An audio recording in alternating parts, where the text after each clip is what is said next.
not to get emotional, especially with the Marines here.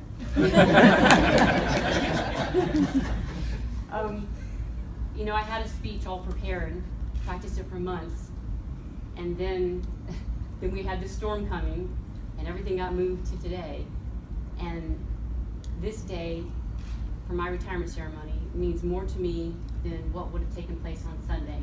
And that's because yesterday was at about 1500 that we found out that UTA was canceled. My leadership, Colonel Stauffer, Colonel Beethman, Major Person, called me in the office and said, we're gonna make this retirement happen regardless. And I said, well, no. I said, it's too much. There's too much going on. There's people to contact about drill, and you have all these generals coming in. I said, it's just not a good time. And they said, no, we're going to make it happen. And they did. And they rallied around. All the squadron members got together, and everybody was just going nuts yesterday, trying to make sure that this ceremony happened today. And it's very important for me, because I want to leave, but I want to leave by, I want to say goodbye to everybody. But I didn't want to just leave and not have a ceremony to do that. So thank you from the bottom of my heart for doing that for me.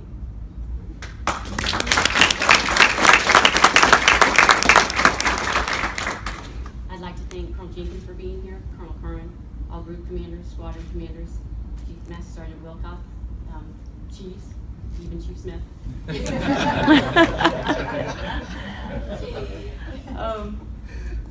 My fellow first sergeant. As you know, a lot of people couldn't make it here today because of the whole storm that happened. So, but I'd also like to thank all members of the 916th. I want to say a special thank you to Colonel Stauffer for filling in at the last minute to preside over my retirement. I really appreciate that, sir. Thank you. I'd also like to thank Colonel Beethman, my squadron commander, and Major Person, our director of operations, for their guidance and leadership. But more importantly, I want to thank them for teaching me that all the answers to the MICT questions can be found in a bottle of Crown Royal.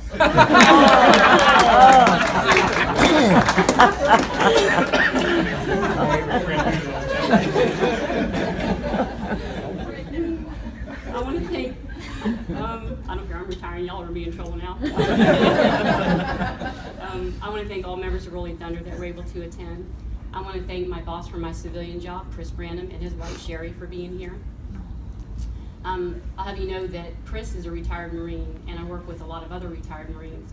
And you want to talk about being given a hard time for being in the Air Force? When I would come to drill, you'd be like, oh, so it's drill this weekend, so is it going to be tennis or volleyball? And when you file your VA claim, is it going to be for tennis elbow? Even when I worked at the Wilmington Police Department, one of the lieutenants there asked me if the Air Force does their basic training online.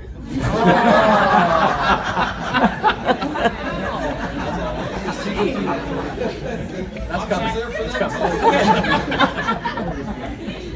That has to be the best one I've heard yet. But even as a hard time as people give us, you know, I know they respect it and admire what we do. I want to thank my brother-in-law Gary for attending. I want to thank my mom and dad. I want to thank my dad for convincing me to join the Air Force in the first place.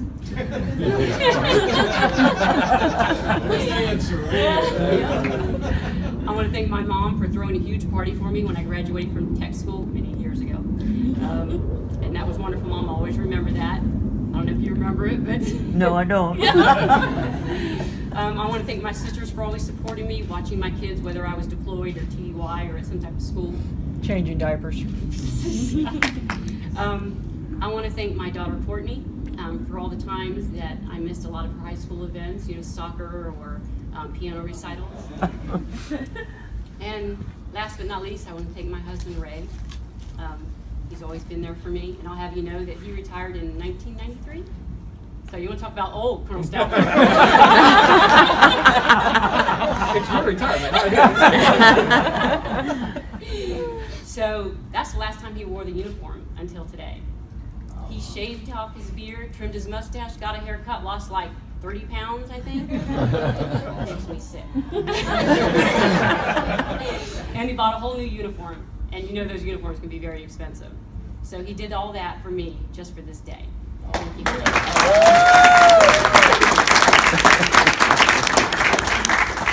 And being the Marine that he is, when I would have drill weekend, he would get up in the morning with me and make sure I had everything to go. and he'd get on me for not having a checklist, and I was like, oh, I'll be fine, I'll be fine. Well, one morning, I was like 10 minutes away from the house, and he called me and he said, hey, do you need the shirts that's on the back of the door? And it was my ABU shirt.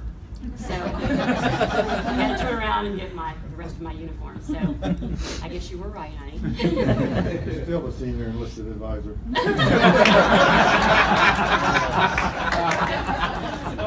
You wait till I get home. That's So, and then when I would come home from drill, he'd have dinner ready, he'd have the house clean, and he'd always have a glass of wine waiting for me. Yep. So thank you, especially for the glass of wine. And I'll tell you one more thing, and then I know everybody is hungry and probably ready to go home.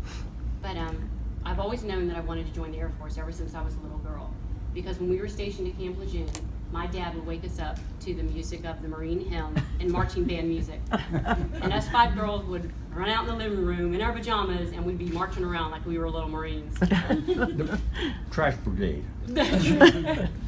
So when I grew up, I told my dad I wanted to join, and he said, well, join the Air Force. He said, because they treat you better and their tents are air conditioned. So I joined, moved around, ended up back here in North Carolina, and I met my husband in 2006. And in our many talks, we both found out that we'd been deployed to Saudi Arabia at different times. Oh. And so one day we were on my mom's back porch, and I was complaining about the flies. And Ray said, oh, remember how bad they were in Saudi Arabia? I said, yeah, they were terrible at the pool. It's the true story. And he said, the pool? And I said, yeah, they were all over my cheeseburger. And he said, cheeseburger? He said, we were living in tents, eating MREs, and you're complaining about flies on your cheeseburger while you sat poolside? I love telling that story. So, Dad, I know my dad hates hearing this, but you were right. So thank you for convincing me to join the Air Force. I'm proud of you. Oh, thank you, Dad. So I want to thank everybody for coming. This isn't an easy day for me, but I realized after being depressed and moving around for a few months about having to leave the Air Force that I was looking at it all wrong, that I need to be grateful because not everybody gets to serve, not everybody gets that sense of purpose and fulfillment, and I have definitely had that with the military.